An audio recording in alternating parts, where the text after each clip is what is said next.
Hello students, hi, welcome back to my channel learning with Divya. आज मैं आपको पढ़ाऊंगी effect of cooking on food colours, textures and odour. मतलब पकाने पर जब हम भोजन को पकाते हैं तो भोजन के रंग में, रूप में व गंध में क्या क्या प्रभाव पड़ता है, क्या क्या चेंजेस आते हैं, आज मैं आपको ये पढ़ाऊंगी।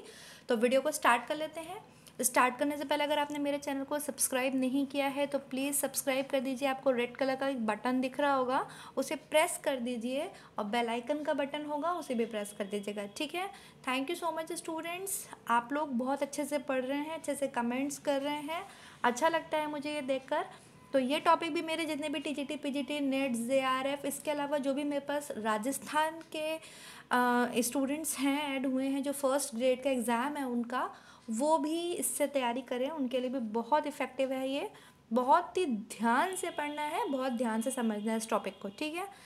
तो हम पढ़ेंगे भोजन पर। जब हम भोजन को पकाते हैं तो जैसा आप भोजन पकाते हैं वो वैसा नहीं रहता, चेंज हो जाता है। तो क्या क्या प्रभाव पड़ता है उसके रंग पर, रूप पर और गंध पर, ठीक है। तो सबसे पहले हम पढ़ेंगे उसके रंग पर, मतलब कलर पर। भोज्य पदार्थों को पकाने पर उसमें उपस्थित जो नेचुरल कलर्स होते हैं, प्राकृतिक रंग होते हैं, वो प्रभावित होते हैं, मतलब उन पर उसका इफेक्ट पड़ता है, ठीक है। तो भोज्य पदार्थों में मुख्यतः 4 नेचुरल कलर्स, 4 प्रकार के जो प्राकृतिक रंग हैं, जितने भी फूड आइटम्स होते हैं उसमें प्रेजेंट्स होते हैं। वो कौन कौन से होते हैं 4 प्रकार के? देखिए, वो होते हैं आपके क्लोरोफिल, एंथोसियानिन, कैरोटीन एंड फ्लेवोन्स। कौन कौन से होते हैं? क्लोरोफिल, ठीक है, anthocyanin and carotene having the formula C40H6। Carotene का फॉर्मूला होता है अनसैचुरेटेड हाइड्रोकार्बन्स, ठीक है, C40H6 एंड फ्लेवोन्स, ठीक है। ये 4 प्रकार के जो होते हैं आपके मुख्यतः नेचुरल कलर्स प्रेजेंट होते हैं फूड आइटम्स में। तो सबसे पहले हम पढ़ेंगे क्लोरोफिल के बारे में। ये क्या होता है? ये हरे रंग का पदार्थ होता है, सभी जानते हैं क्लोरोफिल के बारे में। जो हरी पत्तेदार सब्जियां, जितनी भी GLVs होती हैं, ग्रीन लीफी वेजिटेबल्स, और फलों में पाया जाता है, ठीक है। भोजन जब हम पकाते हैं, जब हरी सब्जियां पकाते हैं तो हीट से, ताप से क्लोरोफिल पर कोई प्रभाव नहीं पड़ता। बट अगर आपने मीडियम एसिडिक या एल्कलीस कोई भी कर दिया है, मतलब अम्लीय माध्यम में आप भोजन पका रहे हैं या क्षारीय माध्यम में आप भोजन पका रहे हैं। अम्लीय क्षारीय माध्यम क्या होगा? जब आप ऐसा कोई ऐड कर रहे हैं उसमें, जैसे आपने कोई एसिड टाइप का ऐड कर दिया, विनेगर ऐड कर दिया, कुछ ऐड कर दिया, तो उसकी वजह से भोजन पर क्या प्रभाव पड़ रहा है? देखिए, ये प्रभावित होता है। एसिडिक मीडियम में अगर आप GLVs पका रहे हैं, क्लोरोफिल पिगमेंट अगर उसमें प्रेजेंट है, तो एसिडिक मीडियम में जो है उसमें पीलापन आ जाएगा। क्या आ जाएगा? पीलापन आ जाएगा।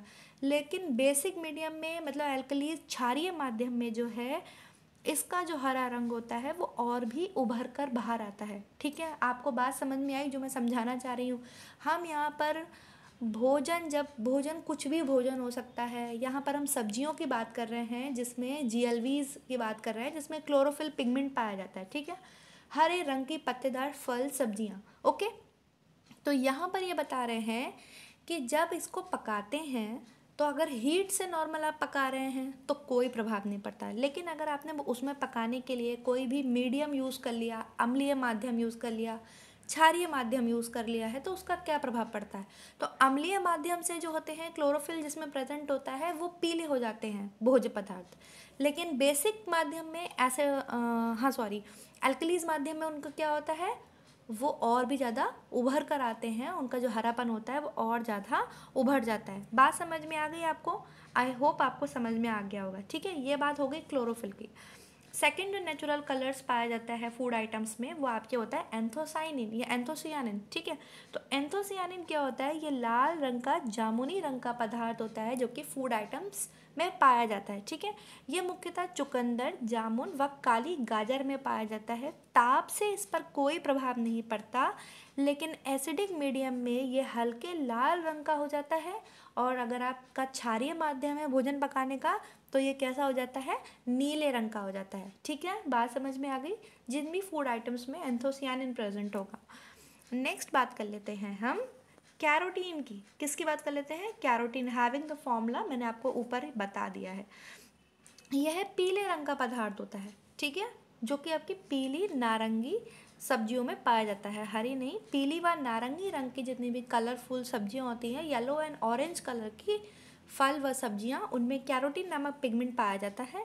इस रंग पर हीट, एसिड और बेस किसी भी मीडियम का कोई प्रभाव नहीं पड़ता है। मतलब ना तो ये ताप से प्रभावित होता है इसका रंग, ना ही एसिडिक माध्यम से प्रभावित होता है, ना ही क्षारीय माध्यम से प्रभावित होता है। बात समझ में आ गई? क्लोरोफिल प्रभावित हो रहा था, एंथोसाइनिन प्रभावित हो रहा था, लेकिन कैरोटीन प्रभावित नहीं होता है। नेक्स्ट हम बात कर लेते हैं फ्लेवोन्स की। फ्लेवोन्स जो होता है ये सफ़ेद रंग की वेजीज, मतलब वाइट कलर की जितनी भी सब्जियां होती हैं, लाइक पोटैटो, अनियन, कॉलीफ्लावर मतलब फूल गोभी, उनमें पाया जाता है। आदि भी हैं, ठीक है, और भी हो सकती हैं, उनमें पाया जाता है।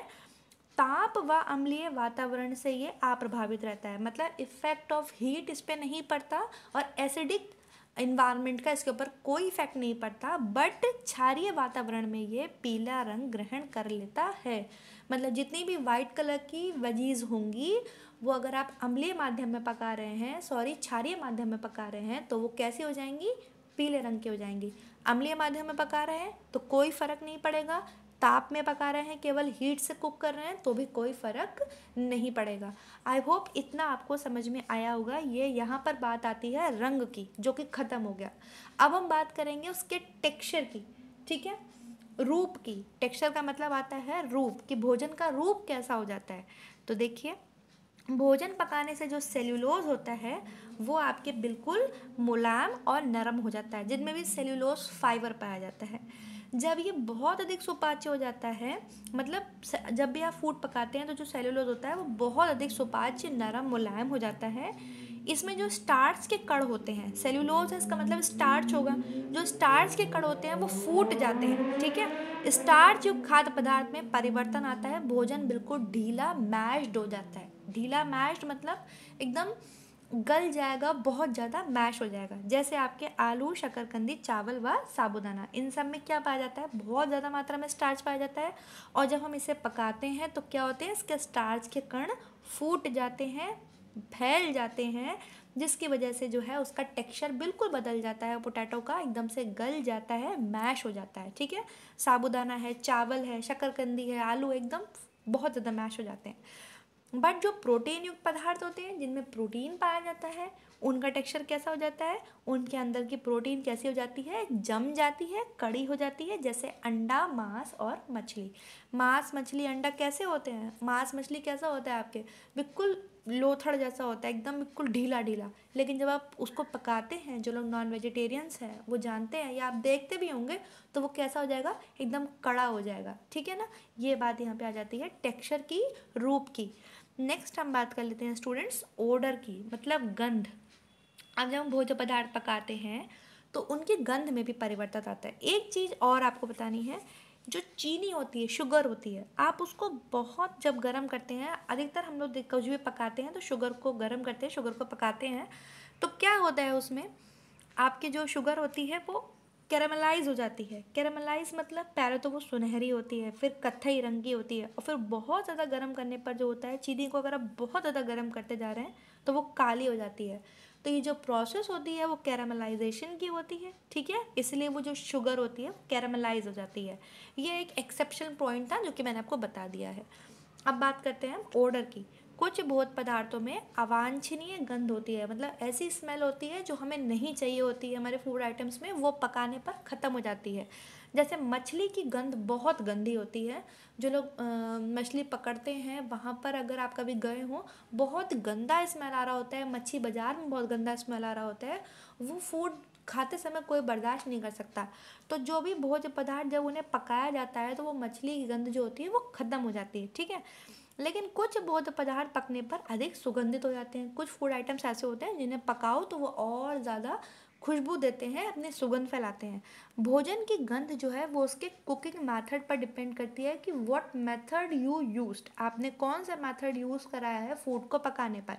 जैसे भोजन को जल द्वारा पकाने की अपेक्षा वसा और हवा द्वारा पकाने से वह अधिक सुगंधित हो जाता है। ऑब्वियसली जब हम फूड को फैट के थ्रू पकाएंगे, अब एक हमने गोभी जो है वो केवल पानी में उबाल के रख दी, पका के रख दी, एक हमने गोभी को बढ़िया तड़का लगा के फैट डाल के अच्छे से फ्राई करके पकाया, तो कौन सी जो आपकी गोभी होगी वो टेस्टी बनेगी, उसमें खुशबू आ रही होगी, जो हमने फैट डाल के पकाया है, ठीक है, सुगंधित बनता है। तलने और भूनने से भोजन में एक विशेष सुगंध आ जाती है। अब अगर आप फूड को केवल तल रहे हैं या भून रहे हैं तो एक और, जैसे बैंगन का लोग भरता बनाते हैं, कुछ लोग बॉईल करके बनाते हैं, कुछ लोग उसको पहले आग पर भून के बनाते हैं। तो जो लोग आग पर भून के बनाते हैं उसका टेस्ट और ओडर अलग ही होता है, ठीक है।